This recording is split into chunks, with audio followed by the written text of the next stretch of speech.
IEX Indian energy exchange दोस्तों, इसके ऊपर कुछ दिन पहले मैंने वीडियो बनाया था और उस वीडियो में जैसा कि मैंने कहा था कि स्टॉक में गिरावट होगी और जैसे ही ये स्टॉक 130 तोड़ेगा 120 के आसपास ये दिखाई देगा और एग्जैक्टली स्टॉक टूटा। लगभग 116 रुपये का लो लगाने के बाद स्टॉक थोड़ा संभला है, लेकिन निवेशकों के बीच में इतना ज़्यादा पैनिक है और लगातार बार बार इसी स्टॉक स्पेसिफिक के ऊपर क्वेरीज आ रही हैं। लगातार बड़े बड़े जो इन्वेस्टर हैं, जो एनालिस्ट हैं, वो बात कह रहे हैं। प्लस आप देखेंगे जो एक फॉरेन ब्रोकरेज हाउस है नोमुरा, उसने भी कुछ बातें कही हैं। लेकिन दोस्तों, मेरा मकसद इस वीडियो को बनाने का ये नहीं है। सबसे पहली चीज़ भाई कि जो ये स्टॉक है इस पर बहुत सारा निवेशक फंसे हुए हैं।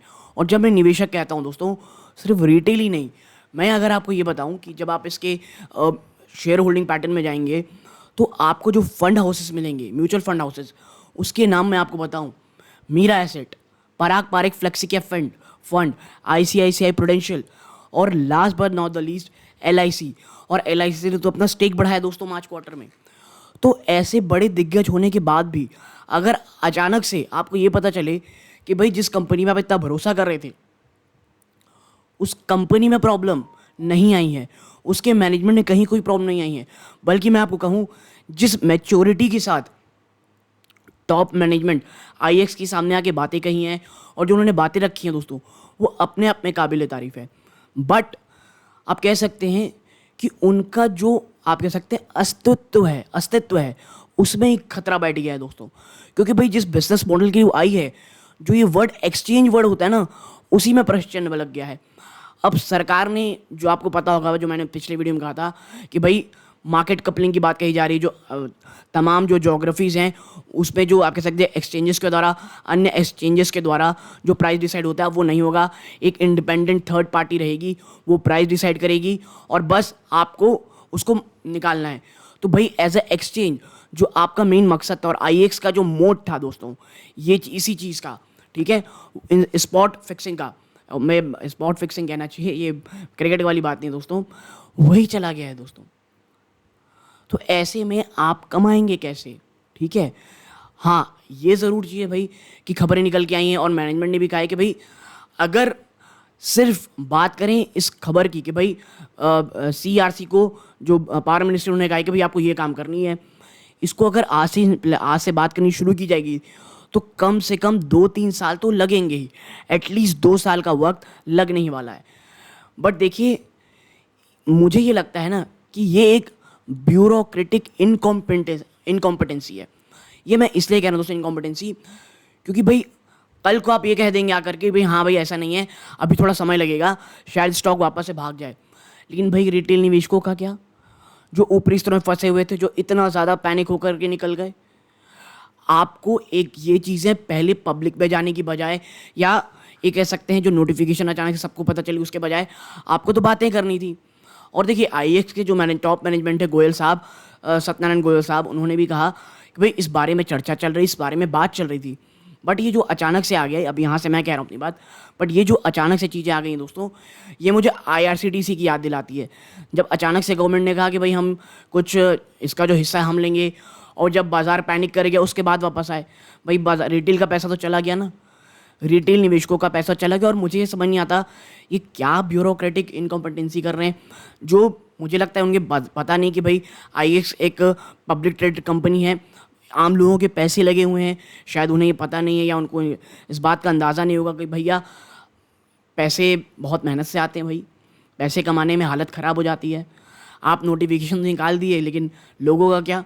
या आपको जब स्टार्ट हुआ था चीज़ें, आपको बताएंगे भाई 3-4 साल में या हर 2-3 साल में हम इस जो कपलिंग है उसकी चीज़ लेकर के बाज़ार के सामने लाया करेंगे। आपको बहुत पहले ये बातें कहनी थी।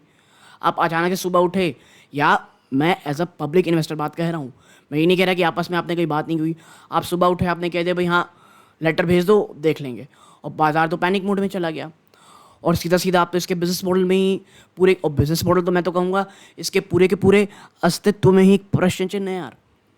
तो कैसे चलेगा? और रिटेल निवेशक कब तक ये दूसरों की गलती का बोझा उठाता रहेगा? ठीक है, क्योंकि बहुत सारे निवेशक दोस्तों स्टॉक्स निकल रहे हैं और जो दूसरे एक्सचेंजेस है वो बड़े खुश हैं। मैं एक एक्सचेंज के जो क्या कहते हैं जो अभी पब्लिक ट्रेड नहीं है, अगर आपको पता है मैं किस एक्सचेंज की बात कर रहा हूँ कमेंट बॉक्स में बताइएगा। उनका मैं इंटरव्यू देख रहा था, वो तो बड़े खुश थे। वो कह रहे भाई एक यूनिफॉर्मिटी आ जाएगी, ये आ जाएगी, आने वाले 2-4 सालों में हमारी जो मार्केट शेयर है वो बहुत ज़्यादा हो जाएगी और हम जल्द ही पब्लिक ट्रेडिंग कंपनी भी हो जाएंगी। तो बात यहाँ किसी की सही किसी गलत होने की नहीं है भैया। अगर पब्लिक ट्रेडिंग कंपनी है, ट्रेडेड कंपनियां हैं, तो सरकार को ये समझना पड़ेगा कि भैया पैसे लगे हुए हैं। आपको बहुत पहले ये बातें कहनी थी कि भाई ये जो हम लिस्ट कर रहे हैं हर 2-3 सालों में हम इसकी समीक्षा करेंगे कि भैया हमको जो आप कह सकते हैं कपलिंग है वो बातें कहनी है। आपको बहुत साल पहले से कहते रहनी चाहिए थी। आप अचानक से और वो भी तब आपने कहा है जब कई निवेशकों को लग रहा था भाई एक तेज़ी आ चुकी है, 162 की 160 के ऊपर ये ट्रेड कर रहा है, तो यहाँ से एक बड़ा ब्रेकआउट होगा। कोई टेक्निकल चर्चा कर रहा है, कोई बोल रहा है कि भाई समय बिता रहा है स्टॉक, शायद बड़ा ब्रेकआउट देगा, बाजार में मोमेंटम है। मतलब जितना भयंकर नुकसान हो सकता था एक रिटेल निवेशक का, आपने पूरी कृपा की है उनके ऊपर। तो मैं यही कहूँगा दोस्तों, शेयर बाज़ार में इसीलिए जब मैं कहता हूँ कि जोखिम है तो भाई आप समझिए चीज़ों को। कोई भी चीज़ यहाँ पर स्टैटिक नहीं होती, एवरीथिंग इज़ डायनेमिक, ठीक है। और जिस तरह की, और ख़ास करके आजकल तो सरकारी कंपनियों में जिस तरह की चीज़ें चल रही हैं दोस्तों, नो डाउट सरकारी कंपनियाँ बिजनेस बहुत अच्छा कर रही हैं। और ये मैं कहूँगा सरकार की गलती मुझे नहीं लगती इसमें जो लोग इन्वॉल्व रहते हैं ना, जो बिल्कुल भी आप कह सकते हैं ग्रेविटी नहीं समझ पाते उस मैटर की कि भैया इससे रिpercussion कितने बड़े होंगे, ये उनकी गलतियाँ हैं। और ये मुझे ऐसा लगता है बार बार हो रही हैं। अब सरकार को इस ओर देखना ही पड़ेगा कि भाई हम जब कोई नोटिफिकेशन निकालें या हम कुछ भी डिसीजन लें, उससे पहले अगर वो कंपनी पब्लिक ट्रेड कंपनी है, ठीक है, उसको बहुत सेंसिटिव तरीके से हमें टैकल करना पड़ेगा। यूं ही कल सुबह उठ करके हम कुछ भी नहीं कह सकते और उसके बाद भाई आप क्लैरिफिकेशन देते रहिए। रिटेल निवेशक का तो पैसा चला गया ना, ठीक है। और ये बात हर कोई कह रहा है। आप किसी भी एनालिस्ट को देखेंगे, किसी भी एनालिस्ट की बात कहेंगे, वो ये कोई नहीं कह रहा कि डिसीजन खराब है, डिसीजन सही है। हर कोई यही कह रहा है कि भाई अगर आपको इसके बिजनेस की आप कह सकते हैं बिजनेस में प्रश्न उठाना है, इस कंपनी की एग्जिस्टेंस में ही प्रश्न उठाना है, इट्स ओके। लेकिन जब आप इसे पब्लिक ट्रेड लाए थे आपको ये बात कहनी थी, या एटलीस्ट बीच बीच में एक बार छोटा छोटा रिमाइंडर आपको देते रहना चाहिए ताकि बाजार में एटलीस्ट हैंग ओवर ये चीज़ का बना रहे, ठीक है। तो at the end of the day देखिए, सरकार जो कर रही है वो सही है गलत, ये मैं नहीं बता सकता क्योंकि ये मेरी कैपेसिटी नहीं है, ठीक है।